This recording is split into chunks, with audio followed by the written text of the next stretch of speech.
সারা ভারত কৃষক সভা ত্রিপুরা রাজ্য কমিটি গতকাল রাজ্যের মুখ্য সচিবের সাথে রাজ্যের বর্তমান বন্যা পরিস্থিতিতে কৃষকদের 14 দফা দাবি নিয়ে এক ডেপুটেশনে মিলিত হয়। আজ দাবিগুলো সম্বন্ধে সাংবাদিকদের অবহিত করেন সারা ভারত সভা অর্থাৎ কৃষক সভার রাজ্য সম্পাদক পবিত্র কর। Video report Tripura news 8। প্রথমেই এই যে প্রলয়ঙ্করী বন্যা, যেটা আমাদের শরণার্থীর কালের সবচেয়ে বৃহত্তর বন্যা, এই বন্যায় যারা এখন পর্যন্ত 32 জন নিহত হয়েছে, তাদের প্রতি শোক জানাই। তাদের পরিবার পরিজনদের প্রতি আমাদের সহমত রইল এবং গোটা দেশ এবং গোটা রাজ্য তাদের পাশে আছে।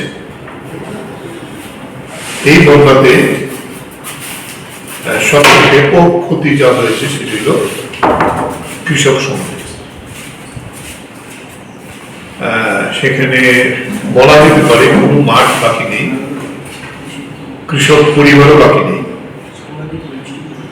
আমরা যেটা প্রাথমিকভাবে আমাদের যে বিভিন্ন জেলা থেকে রিপোর্ট আমাদের কাছে এসছে, তাতে প্রায় 2.5 লক্ষ কৃষক ক্ষতিগ্রস্ত। এটা আরো বাড়বে, সবার বক্তব্য।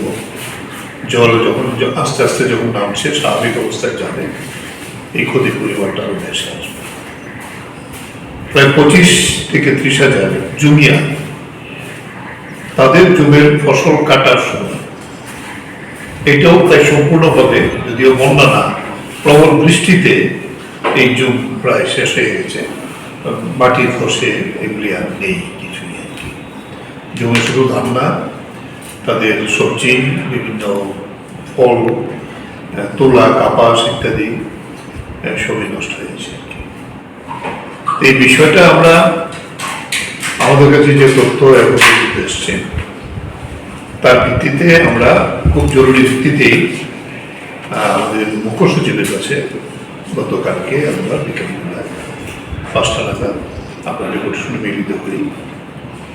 14 দফার দাবি আমরা সাময়িকভাবে উপস্থিত করি মুখ্য সচিবের নিকট। এই দাবিগুলির মধ্যে প্রধানত যে আমরা বলেছি ওনাকে যে এর আগেও 2-3 বারের মতো এরকম বিভিন্ন ভাবে কৃষকরা ফসল ক্ষতিগ্রস্ত হয়েছে, যদিও একটিবারের জন্য কিছু টাকা দেওয়া হয়েছে ডিজাস্টার ম্যানেজমেন্ট তহবিল থেকে, কিন্তু বাকি দুটো কিন্তু দেওয়া হয়নি। আমরা বারবার তখন কৃষিমন্ত্রী, খাদ্যমন্ত্রী, কৃষি দপ্তরের আধিকারিক, একেবারে নিচের স্তর পর্যন্ত আমরা গিয়েছিলাম, ডিএমদের কাছে আমরা গিয়েছিলাম। সেই জায়গায় দাঁড়িয়ে আমরা বলেছি এবং উনি আমাদের এই 14 দফার দাবি মূলত এটা পড়েছেন, পরে মন্তব্য করেছেন। আপনারা তো কারেক্টলি এই বিষয়টা তুলে এনেছেন এবং সবগুলি খুব যথার্থ। আজকে মুখ্যমন্ত্রীর মিটিং আছে, এই বন্যা নিয়ে মিটিং হবে, ডিএমদেরও ডেকেছেন, আমাদের সবাইকে ডেকেছেন। আমরা তাদের সঙ্গে এই মিটিংয়েও আমি এই বিষয়গুলো উপস্থাপিত করবো, এই বিষয় নিয়ে আলোচনা। এবং পরবর্তী সময়তে কৃষি দপ্তর, হর্টিকালচার, তারপরে হলো আমাদের ফিশারিজ, এনিম্যাল হাজবেন্ডারি, মৎস্য, এই সমস্ত দপ্তর নিয়ে আমি আলাদা করে একটা মিটিং করব। আপনাদের এই বিষয়গুলো আমি নোট করে করে সবাইকে পাঠাবো, যাতে সমস্ত দিক থেকে এই বিষয়গুলো উঠে আসে। আমরা যেটা বলবো, কৃষিমন্ত্রী একটা স্টেটমেন্ট বন্যার পরের দিনে দিয়েছে, আমরাও তাকে স্বাগত জানিয়েছি এবং এটা মন্ত্রীও স্বীকার করেছেন।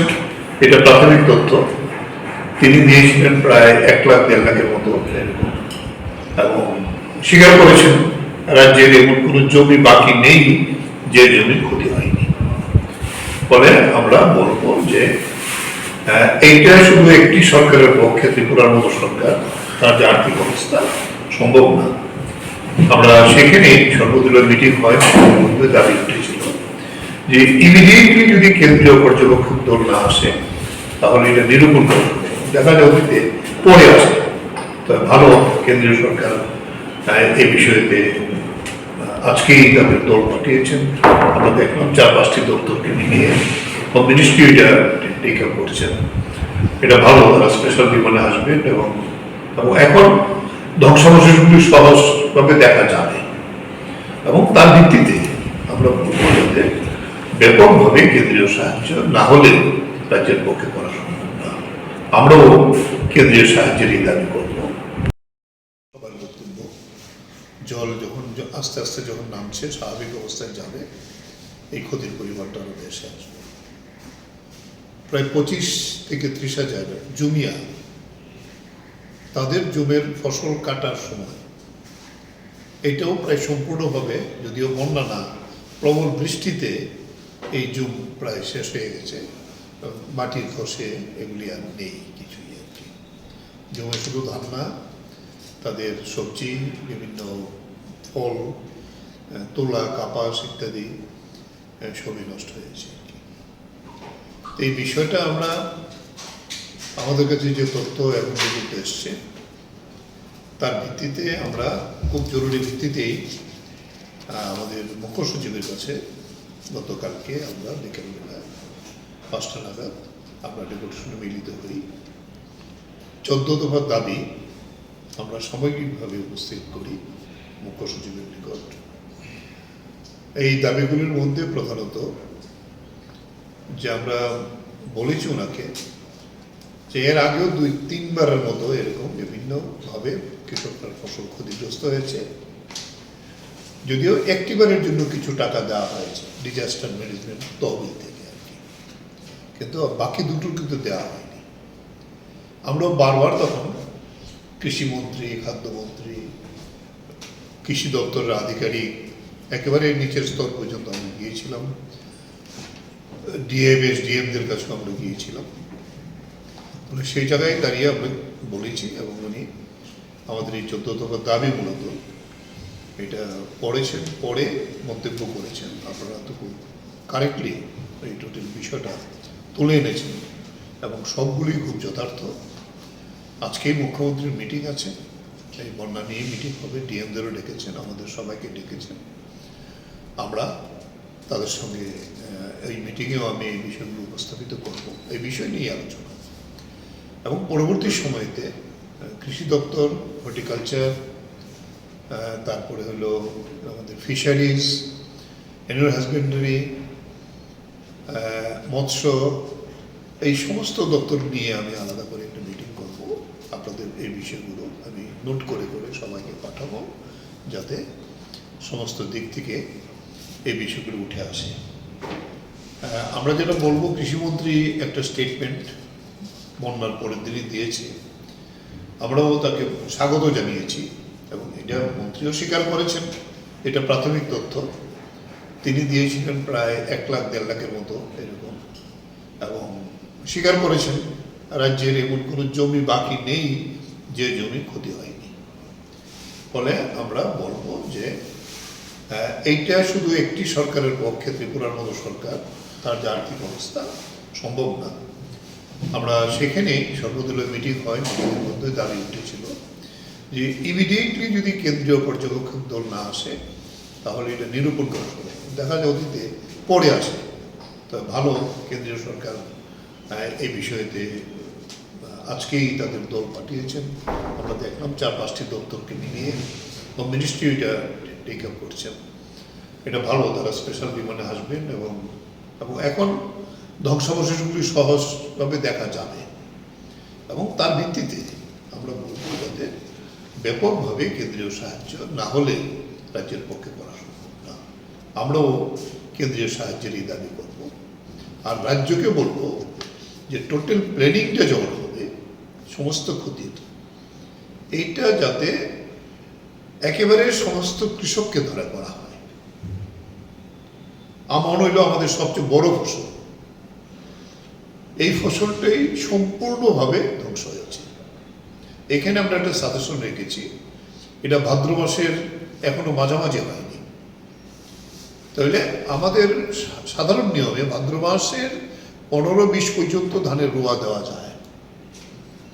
অতীত আমাদের সরকার, বামপন্থী সরকার যখন ছিল, এরকম বন্যা হয়েছিল যে আমরা বলবো যে ক্যাশ টাকাটা তো ইমিডিয়েট দিতেই হবে তাদেরকে রক্ষা করার জন্য, কিন্তু ফসল যদি করতে হয় তাহলে ফার্স্ট যে কাজটা করতে হবে ইমিডিয়েটলি ব্যাপকভাবে রেগা কিংবা শহরের বিভিন্ন জায়গাতেও তো জমি আছে, এর জন্য টোয়েব দিতে হবে যাতে পলি এবং বালি গার্বেজ, আমরা দেখে আসলাম বিভিন্ন জায়গাতে মিউনিসিপ্যাল গার্বেজও গিয়ে জমিতে পড়ে গেছে আর কি, নদীতে তো সবই ভেসে আসে। এগুলো যদি সরানো না যায় তাহলে এই জমি তো উপযুক্ত হবে না ফসল করার জন্য। এটা ইমিডিয়েটলি টেক আপ করতে হবে যাতে করে এটা করা যায়। দ্বিতীয় হলো সঙ্গে সঙ্গে চারা উৎপাদন করা। সেন্ট্রালি আমরা শুধু ধান দিয়ে লাভ হবে না, ধান নেবে আবার সেটাকে চারা করবে। এখন এরকম পদ্ধতি বৈজ্ঞানিকভাবে আছে যে একসাথে এক একটা এগ্রি সাব ডিভিশনের মধ্যে ধানের চারা করবেন, যত কৃষক হয়েছে তাতে চারাটা দিয়ে দেবে। তাহলে ওই জমিগুলিতে অনেক জায়গায় দেখা যাবে জমি চাষও দিতে হবে না, পলি যেভাবে পড়েছে তারা রোপণ করতে পারবে না। তাহলে আমরা কিছু ফসল অন্তত পেয়ে যেতে পারবো। দ্বিতীয় হলো সবজির একটা ব্যাপক ক্ষতি হয়েছে, হাহাকার বাজারে এখনই শুরু হয়ে গেছে। মরিচের কেজি তো প্রায় 400 টাকার উপরে উঠে গিয়েছিল, যদিও এখন একটু কমেছে, হয়তো বাইরের আমদানি থাকার ফলে সেই জায়গায় দাঁড়িয়ে সবজির বীজের থেকেও বড় কথা হইব হর্টিকালচার ডিপার্টমেন্ট যদি উদ্যোগ নেয়, তাহলে বিভিন্ন জায়গাতে এখন কফির সিজন, বেগুন, তারপরে হলো আমাদের এই যে সিজন যখন আছে মরিচ, এগুলো চারা তৈরি করে কৃষকদের কাছে বিক্রি করা। এবং টিলার যারা, তারা তো বন্যার সেই বাইরে, কিন্তু বৃষ্টিতে সব জমি নষ্ট হয়ে গেছে সমস্ত। এই আমি বর্জলার তাদের সঙ্গে কথা বললাম, সব পেক চেপে লাগে, সমস্ত জমি নষ্ট হয়ে গেছে। তেলিয়ামুড়া কালকে আমাদের প্রতিনিধি ছিলেন, ও বলেছে সমস্ত সবজি প্রায় শেষ, সবজি আর বাজারে উঠবেই না। উপস্থিত করতে চাই আপনাদের সঙ্গে যেহেতু মিলিত হয়েছি, আপনারা অতি সম্প্রতি দেখেছেন যে বিজেপির একজন এমপি, যিনি হিমাচলের মাটি থেকে নির্বাচিত হয়েছে, কঙ্কনা রানাওয়াত, উনি কৃষক আন্দোলন সম্পর্কে এর আগেও মন্তব্য করেছেন। এই কৃষক আন্দোলনের এই ধরনের মন্তব্যের জন্য উনি একজন জোয়ান স্থাপন হইতে পেরেছে, তার মা অপমানিত হয়েছে এই কথা মনে করে। 100 টাকাতে মহিলা পাওয়া যায়, পাঞ্জাব হরিয়ানা দিকে এরকম আছে। তারপরে সে যেটা বলেছে, এই আন্দোলন যদি দাবি মেনে যদি বন্ধ না করতো তাহলে বাংলাদেশের মতো আন্দোলন কৃষকরা দিয়ে সংসদ দখল করে দিত। এটা বলবো যে এই 384 দিনই আন্দোলনটা কন্টিনিউ করেছিল। 2020-এর নভেম্বর থেকে শুরু হয়েছিল, 2021-এর ডিসেম্বর, 11 ডিসেম্বর এটাতে সাময়িক বিদ্রোহ হয়েছিল। কেন? প্রধানমন্ত্রী বুঝতে পেরেছিলেন এই কৃষক আন্দোলন এটা আরো দীর্ঘস্থায়ী হবে, এটা আরো বাড়বে, গোটা দেশে ছড়াবে, শুধু 6-7টা রাজ্য হইয়ারা গোটা দেশে এটা আন্দোলন ব্যাপক রূপ নেবে। সংযুক্ত কিষাণ মোর্চা 500 কৃষক যে তৈরি হয়েছে, তাতে আমরা এই 384 দিন আমরা ছিলাম, 276 জন শহীদ হয়েছে। এই জায়গাতে তার প্রভাবে কিন্তু বিজেপির এমপি কমে গেছে। সেই জায়গায় গোটা দেশে 151 জন এমপি কম হয়েছে এই কৃষক আন্দোলনের। তারপরেও বিজেপির এমপি উনি এর প্রতিবাদ করেও আবার এটা এনেছেন মিডিয়াতে। আমরা বলবো প্রধানমন্ত্রীকে ক্ষমা চাইতে হবে, কিষাণ মোর্চায় দাবি জানিয়েছি। আমরা আহ্বান করেছি দেশের প্রত্যেক থানা থেকে ওনার বিরুদ্ধে এফআইআর করা, এবং বিজেপি প্রধানমন্ত্রীকে ক্ষমা চাইতে হবে এবং তাকে এই সমস্ত বিবৃতি উইথড্র করে কৃষকদের কাছে ক্ষমা চাইতে হবে। তা না হলে গোটা দেশের কৃষকরা তার বিরুদ্ধে একজন এমপি, মানে বিজেপির এমপি, বিজেপি টিকিটে দিয়েছে। সাম্প্রতিক মন্তব্যটা কি ছিল? মন্তব্যটা ছিল ওই কথাটাই তারা করেছে যে কৃষক আন্দোলন যদি ওরা বুঝতে পারেনি যে নরেন্দ্র মোদীদের মেনে নেওয়াতে ওদের বিষয়টা দামাজাও করে গেছে, তা না হলে ওরা সংসদ দখল করতে হবে বাংলাদেশের মতো। ওরা আমাদের দেশে ওই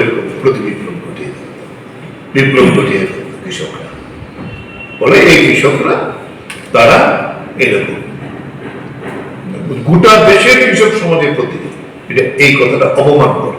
এই 276 জন যে শহীদ হয়েছে তাদের প্রতি অপমান।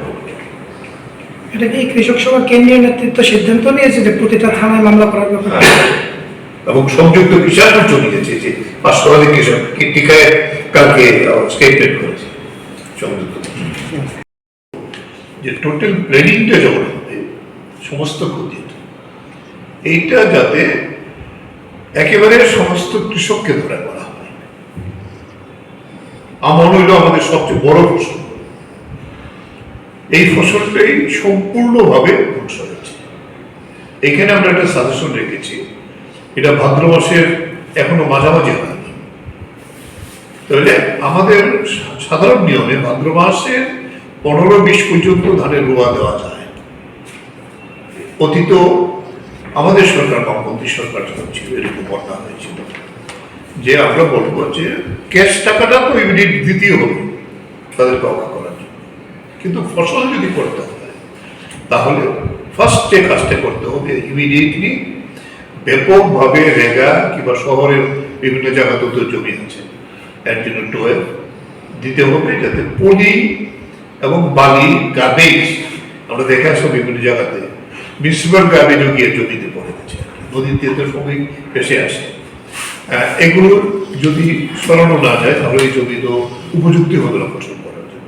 এটা ইমিডিয়েটলি টেক আপ করতে হবে যাতে করে এটা করা যায়। দ্বিতীয় হলো সঙ্গে সঙ্গে চারা উৎপাদন করা। সেন্ট্রালি আমরা শুধু ধান দিয়ে লাভ হবে না, ধান নেবে আবার সেটাকে চারা করবে। এখন এরকম পদ্ধতি বৈজ্ঞানিকভাবে আছে যে একসাথে এক একটা এগ্রি সাব ডিভিশনের মধ্যে ধানের চারা করবেন, যত কৃষক হয়েছে তাতে চারাটা দিয়ে দেবে। তাহলে ওই জমিগুলিতে অনেক জায়গায় দেখা যাবে জমি চাষও দিতে হবে না, পলি যেভাবে পড়েছে তারা রোপণ করতে পারবে, তাহলে আমরা কিছু ফসল অন্তত পেয়ে যেতে পারি। দ্বিতীয় হলো সবজির একটা ব্যাপক ক্ষতি হয়েছে, হাহাকার বাজারে এখনই শুরু হয়ে গেছে। মরিচের কেজি তো প্রায় 400 টাকার উপরে উঠে গিয়েছিল, যদিও এখন একটু কমেছে, হয়তো বাইরের আমদানি থাকার ফলে সেই জায়গায় দাঁড়িয়ে সবজির বীজের থেকেও বড় কথা হইব হর্টিকালচার ডিপার্টমেন্ট যদি উদ্যোগ নেয় তাহলে বিভিন্ন জায়গাতে এখন কফির সিজন, বেগুন, তারপরে হলো আমাদের এই যে সিজন যখন আছে মরিচ, এগুলো চারা তৈরি করে কৃষকদের কাছে বিক্রি করা। এবং টিলার যারা তারা তো বন্যার সেই বাইরে, কিন্তু বৃষ্টিতে সব জমি নষ্ট হয়ে গেছে সমস্ত। এই আমি বর্জলার তাদের সঙ্গে কথা বললাম যে সব টেক চেপে লাগে, সমস্ত জমি নষ্ট হয়েছে। তেলিয়ামোড়া কালকে আমাদের প্রতিনিধি ছিলেন, ও বলেছে সমস্ত সবজি প্রায় শেষ, সবজি আর বাজারে উঠবেই এমন অবস্থা। তাই এটি তাড়াতাড়ি সেখানে যদি ফিরিয়ে আনতে। এরপরে যেটা হয়েছে আর সবচেয়ে বড় ক্ষতি হয়েছে মাছের। এমন কোনো জায়গা নেই যেন ইভেন উপরের যে বিভিন্ন ট্রাইবেল এলাকাতে লেক আছে, পাহাড় এলাকাতে ট্রাইবেল নন ট্রাইবেলও আছে, এই লেকেও পর্যন্ত ভেসে গেছে। কারণ তাহলে বন্যার জন্য শুধু বৃষ্টির জন্য আর কি তার পার ভেঙে গেছে, প্রচন্ড লস হয়েছে। এগুলো আগে রিপেয়ার না করে তো মাছের চারা বলা যাবে না। ইমিডিয়েটলি আমাদের রাজ্যে যদি চারা না থাকে, বাইরের রাজ্য থেকে মাছের চারা এনে সেটা দেওয়ার ব্যবস্থা করতে হবে। এরপরে যেটা আসছে সেগুলো গবাদি পশু, গরু, মুরগি, শূকর, তারপরে এগুলি যারা আছে আর কি, তার খাদ্য প্রায় নেই বলতে হবে। তাই ফড়ার পশু খাদ্য, শূকরের খাদ্য আলাদা আছে, পোলট্রির জন্য আলাদা খাদ্য আছে। পোলট্রিও অনেক কৃষক আমাদের বলেছে তাদের পোলট্রির আর কোনো ধ্বংসাবশেষ নেই, এই জায়গাতে দাঁড়িয়েছে আর কি। চিক্স দেওয়া, তার পিগলেট দেওয়া, গরু ক্ষতিগ্রস্ত হয়েছে, কিছু গরুতে বেশিও কিছু এরকম আছে আর কি, পূরণ করা এই বিষয়। এরপরে যে বিষয়টা আছে গবাদি পশু নিয়ে, আমরা বলবো ইমিডিয়েটলি বন্যার পরে যা হয়, মানুষের যেমন রোগ হয়, ব্যাপকভাবে স্বাস্থ্য দপ্তরকে নামতে হবে এবং ভ্যাকসিনেশনটা গরু, ছাগল এবং যে শূকর, মুরগি, তার ব্যাপকভাবে ভ্যাকসিনেশন করতে হবে। আক্রান্ত ছাড়াও ভ্যাকসিনেশন করতে হবে। এইভাবে যাতে এই বিষয়গুলো সেখানে করা যায় আমরা এই ব্যাপারগুলো নিয়ে এসেছি। এরপরে যে বিষয়টা আমরা নিয়ে এসেছি সেটা হলো যে যদি ফিরিয়ে আনতে চেষ্টা করতে হবে। এরপরে যেটা হয়েছে আর সবচেয়ে বড় ক্ষতি হয়েছে মাছের। এমন কোনো জায়গা নেই যেখানে ইভেন উপরের যে বিভিন্ন ট্রাইবেল এলাকাতে লেক আছে, পাহাড় এলাকাতে ট্রাইবেল নন ট্রাইবেলও আছে, এই লেকেও পর্যন্ত ভেসে গেছে। কারণ তাহলে বন্যার জন্য শুধু বৃষ্টির জলে আর কি, তার পার ভেঙে গেছে, প্রচণ্ড লস হয়েছে। এগুলো আগে রিপেয়ার না করে তো মাছের চারা ফেলা যাবে না।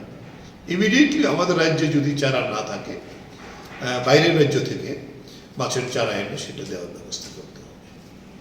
এরপরে যেটা আসছে সেগুলো গবাদি পশু, গরু, মুরগি, শূকর, তারপরে এগুলি যারা আছে আর কি, তার খাদ্য প্রায় নেই বললে হবে আর কি। তাই ফডার, পশু খাদ্য, শূকরের খাদ্য আলাদা আছে, পোলট্রির জন্য আলাদা খাদ্য আছে। পোলট্রিও অনেক কৃষক আমাদের বলেছে তাদের পোলট্রির আর কোনো ধ্বংসাবশেষ নেই বলে এই জায়গাতে দাঁড়িয়ে গেছে আর কি। চিক্স দেওয়া, তার পিগলেট দেওয়া, গরু ক্ষতিগ্রস্ত হয়েছে, কিছু গরু বেশিও গেছে এরকম আছে আর কি, পূরণ করা এই বিষয়গুলো। এরপরে যে বিষয়টা আছে গবাদি পশু নিয়ে, আমরা বলবো ইমিডিয়েটলি বন্যার পরে যা হয়, মানুষের যেমন রোগ হয়, ব্যাপকভাবে স্বাস্থ্য দপ্তরকে নামতে হবে। এবং ভ্যাকসিনেশনটা যেটা গরু, ছাগল এবং যে শূকর, মুরগি, তার ব্যাপকভাবে ভ্যাকসিনেশন করতে হবে। আক্রান্ত ছাড়াও ভ্যাকসিনেশন করতে হবে। এইভাবেই যাতে এই বিষয়গুলো সেখানে করা যায়, আমরা এই ব্যাপারগুলো নিয়ে এসেছি। এরপরে যে বিষয়টা আমরা নিয়ে এসেছি সেটি হলো যে সেখানে জমি আছে, তার তো ফসল সবটা নষ্ট হয়েছে, তাকে একটা বড় ধরনের আর্থিক প্যাকেজ দিতে হবে। কারণ এখন তার জুম করা সম্ভব নয়। আর্থিক প্যাকেজ না দিলে অনাহার সেখানে সেসব জায়গাতে এই ব্যাপারটাও নিয়ে এসছি। আর সেচ, আমাদের কাছে যদ্দূর খবর সেই ব্যবস্থাগুলো নদীর পাড়েই থাকে। সমস্ত সেচ ব্যবস্থা প্রায় ধ্বংসপ্রাপ্ত হয়ে গেছে।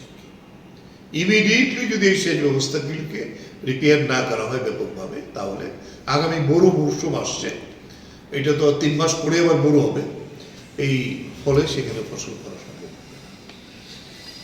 এই বিষয়গুলি আমরা নিয়ে এসেছি। কালক্ষেপ না করে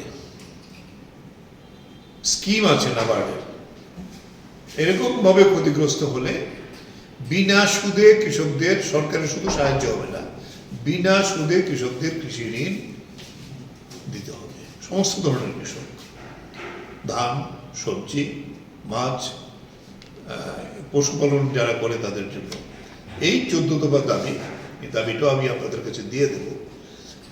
এর ভিত্তিতেই আমরা এই ডেপুটেশনটা দিয়েছি। এই ডেপুটেশনের ভিত্তিতে তো সরকার এখন পর্যন্ত, কৃষিমন্ত্রীও বলেছেন তারা অ্যাসেস করছেন, তারা দেখবেন, এবং মুখ্য সচিবও তো কালকে এটাই বললেন যে আমরা যাতে এটাকে, কারণ এটা হলো গ্রেট লস।